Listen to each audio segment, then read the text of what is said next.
Speaking of Bill Burr, The Punisher. Yeah. I'm in for this tangent. Punisher. 3C Films, his name's Chris, is a YouTuber who does these movie news videos, and they're great. They're like bite-sized versions, but actually really engaging, and he's really good at throwing in nuggets of opinions in there.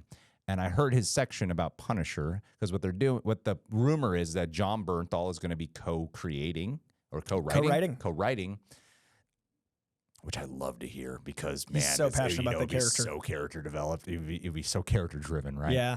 The Punisher special, like a Werewolf by Night, but for the Punisher.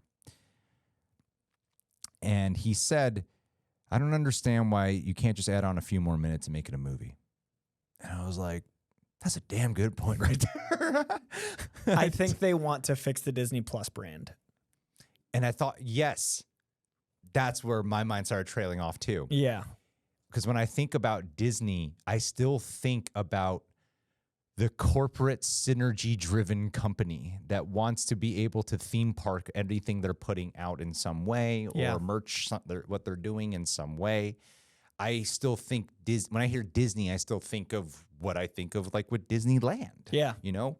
So I don't think of the Punisher, you know, when I think of so Disney needs to enter this new era of, if they're going to be in the streaming world and have shit like that, have an adult show. And I think Daredevil, like I've been saying from the beginning, like Deadpool was huge for Disney because that's adult, and it made almost $1 billion, or did make $1 billion, sorry. And then I think Punisher and Daredevil is the TV parallel to that. And I think it's really smart to grab not just a big IP character, because most of their special presentations have been Guardians is big because of the movies, not because of the comic.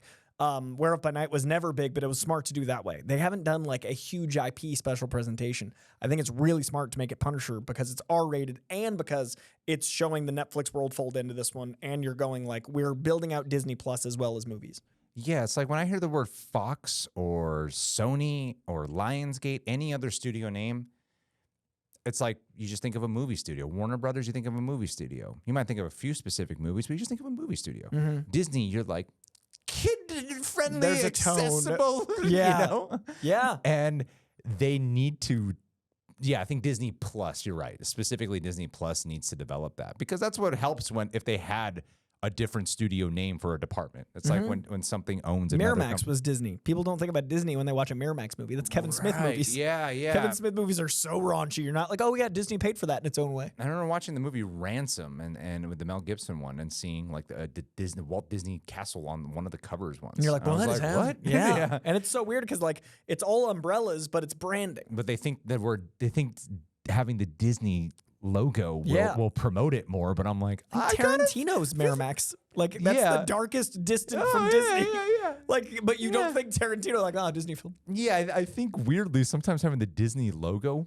hurts it. Weirdly, if you told me, even though Disney owns Hulu, but if they're like, Daredevil's gonna be on Hulu, I would have had way less apprehension. Prey on Hulu. Prey on Disney Plus. You're like, ooh, I don't know if they're going to do Predator on Disney Plus. But at the same time, the Xenomorphs are Disney queens, princesses. Tyler Durden's a Disney prince, dude. Is he? Because Fox. Owned by Disney. Tyler Durden's a Disney prince. Canon. I don't love it. Is this a sarcastic comment? No. Because I can believe this. 20th Century Fox made Fight Club. It was acquired by Disney. Disney owned the rights to Fight Club. Tyler Durden's a Disney prince. Are you saying he is? Did someone at the company? No, I'm saying they could. They could make him a Disney I'm not prince. saying he's walking around Disneyland. That'd be funny. He should. He's got an iconic fit. Could work. That would be amazing. I'd love to see that red jacket. They should have him and an Edward Norton walking around. Him and Deadpool. Yes. Multiple personality duos. No, but I'm saying like the characters they have, you have to have imprints. Like 20th Century Studios. They got rid of the word Fox, but 20th Century Studios still exists. Yeah. And they put out lots of great stuff. It would have been a Fox movie. Now it's a Disney movie, so they call it 20th Century Studios. Whenever I see 20th Century Studios, I still assume it's like leftovers. Your brain's like, where's the Fox? I feel like it's still leftovers from the merger. Yeah. That they're like, oh yeah, we need to release this now. Some of it for sure, but I think they're still greenlighting stuff. I feel like all this shit they bought has made it confusing now. It doesn't help, but that's infinite growth, which we were talking about with like how society works now. Like that's what they have to do. It's crazy. What are they doing? And you got to brand it right. Wait, does Disney own Coca-Cola? No, Coca-Cola owns. Think so. Coca-Cola owns Dasani. That's what it is. Which sounds like Disney. This looks like Disney. Dasani, Right, Disney. It's one thing. They own a lot. They do have a distribution arrangement, though. Oh, do they? With each other. Oh, that's what I love to funny. hear. An agreement. Monopolies, hear guys. Monopolies. Well, speaking of D, oh wait, no, let's talk about Punisher. I'm excited. Co-written by Jon Bernthal, directed by the guy who did. They have a director already? Yeah, dude, the guy that did King Richard, the Will Smith Oscar-winning performance. Oh my God, I that still haven't director. seen that movie. It's good, but like an Oscar-winning director or Oscar for actor. Is it Jon Bernthal in that movie? Yes. Okay. Good call. Yes. Reinaldo Marcus Green. Yes. is the name. He's directing, co-written by Punisher himself. He must Like, have had a great time. yeah, they must have working got with along him great. He's like, I want to come direct Punisher for me. That's cool.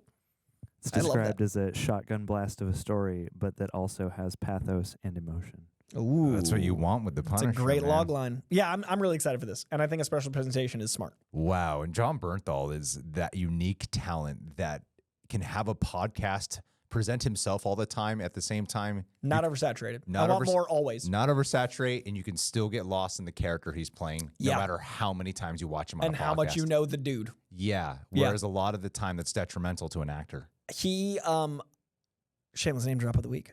He's someone who I've met at a few premieres, and he's someone who, even though we've had really good conversations. We always talk about not comic stuff. Like we've talked about masculinity. We've talked about like the direction his podcast is. Like we've had really cool, real conversations, and I've never had a Punisher conversation with him because I want to do that. Like if I'm gonna make that moment about Punisher, I'd rather do it like in a setting that feels like this.